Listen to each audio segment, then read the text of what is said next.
Okay, let's dive in. You know, there are certain books, right? Books almost everyone's heard of. Maybe you even read it back in school. Hmm. But when you revisit them or even just think about them years later, you find these layers of meaning, stuff that still hits hard today. That's so true. Some stories just have that staying power. They keep Yeah. speaking to us, challenging us, maybe revealing different things each time. Exactly. And that's precisely what we're getting into today. Harper Lee's Pulitzer Prize winner, To Kill a Mockingbird. Ah, a classic. A true classic. And our mission here is to, well, go a bit deeper than just the plot summary you might remember. We want to really unpack the novel's themes, these incredible characters, Lee's writing style, and importantly, its impact, and some of the criticisms it faces now. Right, based on a pretty thorough look at the book itself and what people have said about it. Absolutely. All drawn from a detailed review of this American cornerstone. And just to set the scene quickly for everyone, Hmm. it was published in 1960, but it takes you right back to the 1930s. Yeah, the Depression era. In this fictional town, Macomb, Alabama. And the whole thing is told through the eyes of young Scout Finch Jean-Louise, technically looking back on her childhood. Which is such a brilliant narrative choice. It really is. So the core story. Many of us remember young Scout, her older brother Jem, and their father, Atticus Finch, the principled lawyer. That's the setup. But the real engine of the plot, the thing that drives so much of the tension and the learning, is that trial. The Tom Robinson trial. Exactly. A black man, Tom Robinson, falsely accused of raping a white woman, Mayella Ewell, And Atticus takes the case. He defends him. knowing full well what he's up against. The backlash from the town, the deep, deep prejudice. It's immense. It really forms the moral backbone of the story, doesn't it? His decision. It absolutely does. It's this courageous, almost solitary stand that kind of forces Macomb to look in the mirror, even if it doesn't want to. And then woven into all that courtroom drama and social tension, you've got the kids' storyline. Right, their fascination, maybe even obsession with Boo Radley. Their reclusive neighbor. He's this, like, enigma. Mm-hmm. And he ends up becoming this powerful symbol, too, doesn't he? Of misunderstood goodness, perhaps. Adds a whole other dimension to their growing up. Yeah, definitely. So fundamentally, what we're looking at is a novel exploring huge themes. Racial injustice, obviously, but also moral growth, Yeah. empathy, and that tough transition, the loss of innocence, all filtered through Scout's young but remarkably perceptive viewpoint. Let's dig into those themes then, because they are profound. Racial injustice is it's right there at the heart of it all, isn't it? Undeniably. But what Lee does so effectively, I think, isn't just showing personal bias like Bob Ewell's hatred. It's how she portrays the system. You mean like the legal system, the community structures? Exactly. How those ingrained prejudices within the system itself basically guarantee Tom Robinson's fate regardless of the evidence. It shows how systemic racism operates to crush truth. It's quite chilling, actually. It is. You see it coming, but it's still devastating. Yet in the middle of this darkness, there's Atticus. He's this beacon. He is. How does Lee use him, and specifically his teachings, like that famous line about climbing into someone's skin? Until you climb into his skin and walk around in it. Yeah. How does that really shape the kids, and maybe us as readers too? Well, that's the genius of it, I think. Atticus isn't just preaching, he lives it. He models that empathy. He forces Scout and Jem, and by extension, us to try and understand perspectives totally alien to their own, even perspectives they find repellent, like Mrs. DuBose's. Right, even the difficult people. It's especially them. And it's through facing these challenges, these harsh realities, like the trial's outcome, that Scout and Jem really grow up. It's a classic coming-of-age arc. They move from childhood innocence to a much more complex, sometimes painful understanding of the world. And that ties into courage too, right? Not just Atticus facing down the mob. Definitely not just him, although that's a huge example. But think about Boo Radley, too.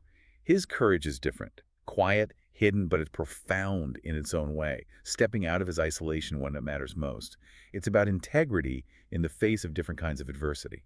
And the title itself, To Kill a Mockingbird, it's become such a potent metaphor. It really has. The mockingbird representing innocence, goodness. Right, and the idea is that harming something innocent, something that only brings beauty or good into the world, is the real sin.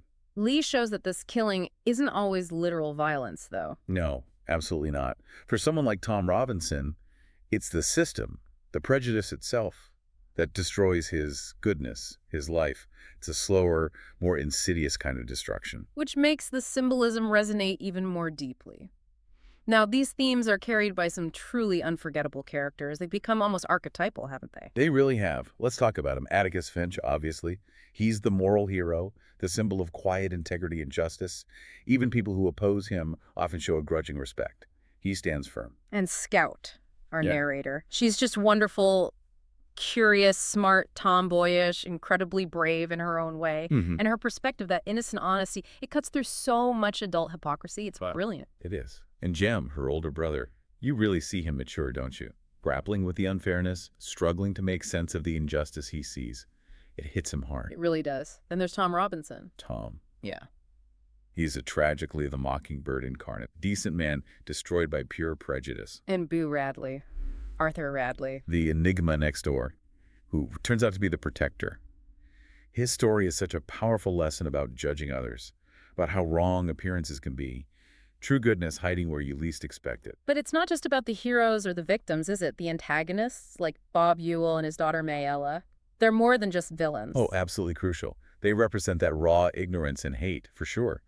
But Lee also shows them as, in some ways, victims themselves. Oh, sure. Victims of poverty, of entrenched ignorance, maybe even of the same social system that victimizes Tom, just in a different way. Mayella, particularly. Her situation is complex, pitiable even, while still being reprehensible. It complicates things, doesn't just give us easy bad guys. It definitely adds layers. Now, beyond the story and characters, the way Harper Lee writes is a huge part of the magic. It's described as straightforward, but also really evocative. Yes, very much so. Mm. It feels simple on the surface, but it's dense with meaning and atmosphere. She captures that southern voice, the dialect, the heat, the slowness of Macomb. You feel like you're there. And how does she manage that balance, the humor that's definitely there, alongside the really heavy, serious themes? A lot of that comes through Scout's perspective again. Her misunderstandings, her literal interpretations of adult conversations, they often create humor.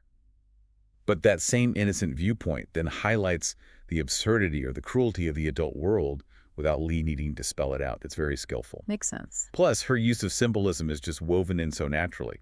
Mockingbirds, obviously, but also things like the courthouse, its role in the town, or even Boo Radley's house, representing fear and mystery. It all adds depth. So when you pull back and look at the big picture, its impact is just immense. Undeniable. Pulitzer Prize in '61. Still one of the most assigned, most read books in American schools. Absolutely. And the film adaptation from 1962 is iconic in its own right.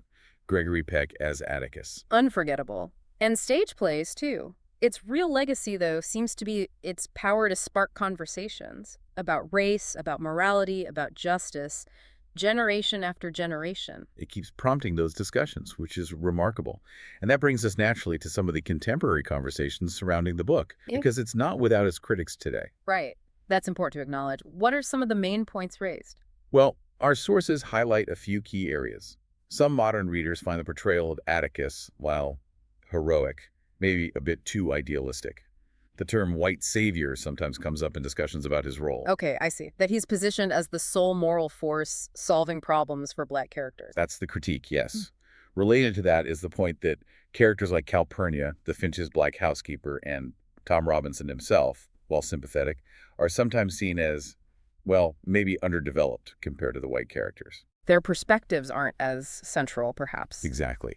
Their inner lives or viewpoints might feel limited within the narrative structure, which is focused through Scout. There's also the argument that maybe to make these tough issues accessible, especially for a younger audience back then, the novel perhaps simplifies some complexities of race relations. And other potential weaknesses. I think our review mentioned some dated views. Yes, particularly around gender roles, Mhm.